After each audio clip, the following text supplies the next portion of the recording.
Hi there, I'm John of John's Carnivorous Plants, and this is my indoor nursery.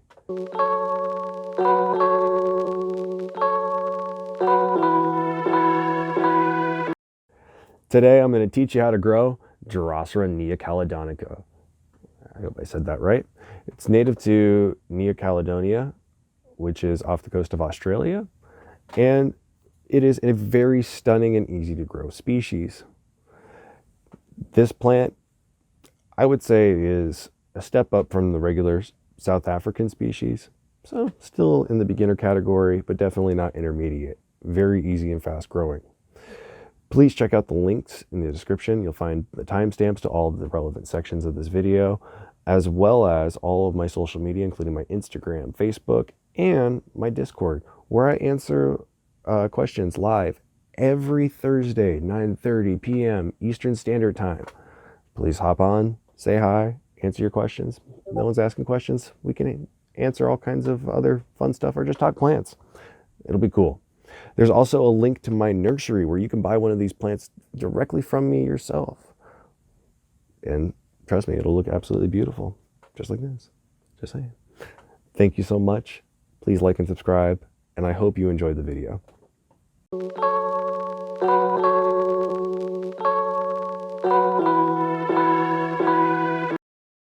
The first and most important point to cultivating any carnivorous plant is climate. You need to provide a stable climate for long-term success. This includes temperature, humidity, and airflow. To maintain a stable climate of 40 to 80% humidity, 60 to 80 degrees Fahrenheit, and steady airflow, I suggest the following. Use a humidifier near your grow area to maintain humidity.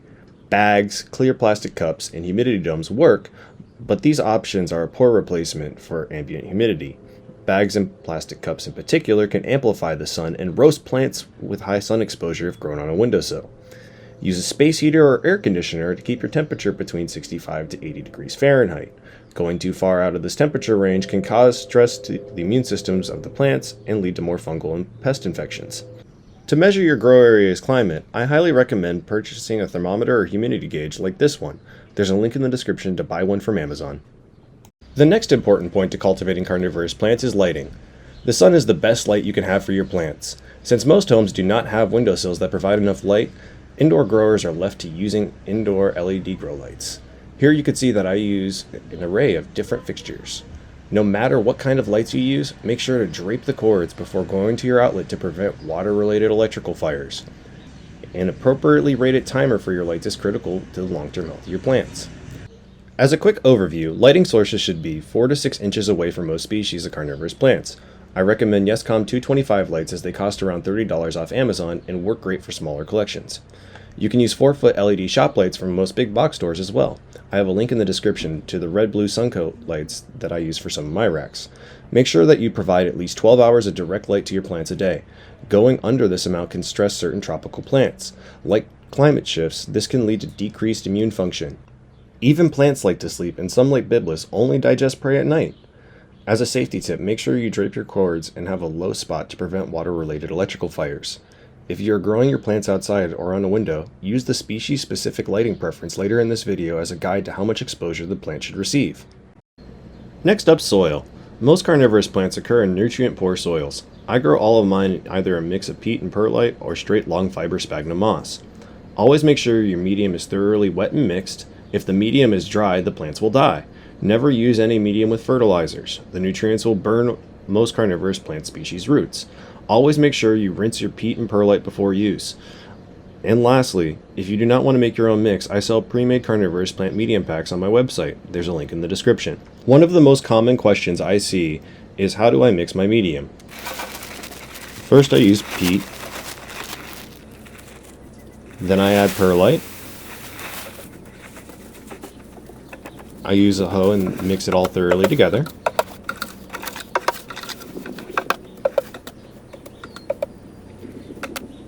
I then take my pots, fill it thoroughly to the top, and give it a slight pat down. Always make sure to thoroughly top water your pots. And as you can see here in this last scene, there's the difference between wet and dry peat. Next up, water. First thing you need is a TDS meter like this. It'll measure the total dissolved solids in your water. You need water with under 100 parts per million of total dissolved solids for carnivorous plants. Here you can see my tap water comes in at around 100 parts per million.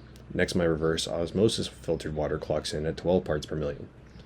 To water, I use the tray method, watering from the bottom of the pot.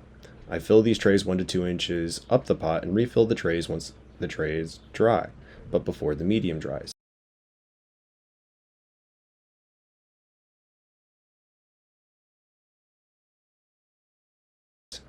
For a quick overview, make sure to have a TDS meter and only use water under 100 parts per million of total dissolved solids. Tap water is usually unusable, so make sure to test it before use. Distilled water from a grocery store, pharmacy, or other store will work. Nursery water will also work. Water from an air conditioner or dehumidifier can be used, but is not recommended for the long term. Use the tray method of watering. Make sure the water is at least 1 inch from the bottom of the pot. If the soil dries, the plant dies. Top water all plants except Pinguicula and some small rosette Drosera every 2 months to prevent mineral buildup, promote oxygen exchange, and prevent most fungal growth. Lastly, to fertilize or feed carnivorous plants, I use Maxi 16-16-16 fertilizer and apply it as a foliar feed. You can mix a small amount with water and use an eyedropper or pipette, but I prefer to use a mixing bottle. I'll take small amounts on a plant tag and shake vigorously to mix.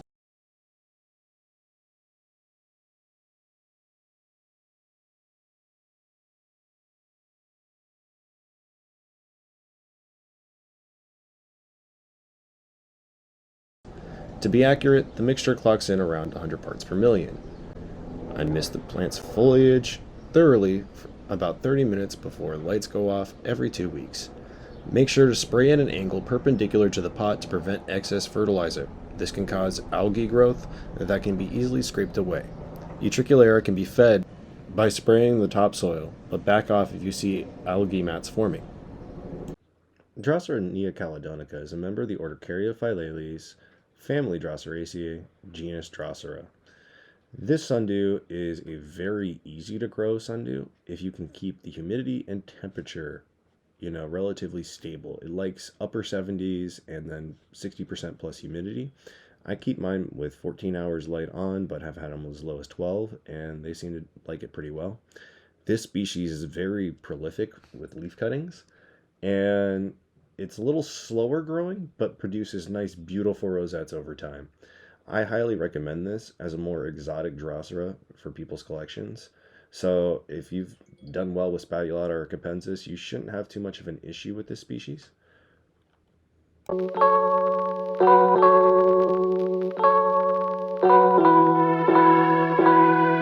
Almost all tropical Drosera species are cloned via leaf cuttings, which you just take a nice healthy leaf, and I like to put mine in these little 4-ounce cups you can get at most grocery stores or on Amazon in water for a few months.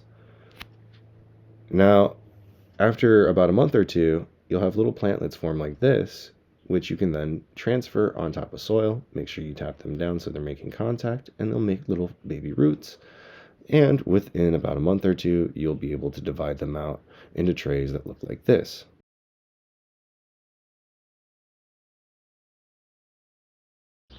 Thank you for watching this far. I have links in the description to other great reference videos done by other nursery owners for the International Carnivorous Plant Society. These include a pesticide discussion from Damon of California Carnivores and a lighting presentation from Drew of Carnivoro. There's also a link to Barry Rice's Carnivorous Plant FAQ, which has been invaluable to my own learning. Once again, if you want to try growing carnivorous plants or expand your collection, check out my website. Please like this video and subscribe to my channel for more carnivorous plant content. I wish you happy growing and great success. Thanks again.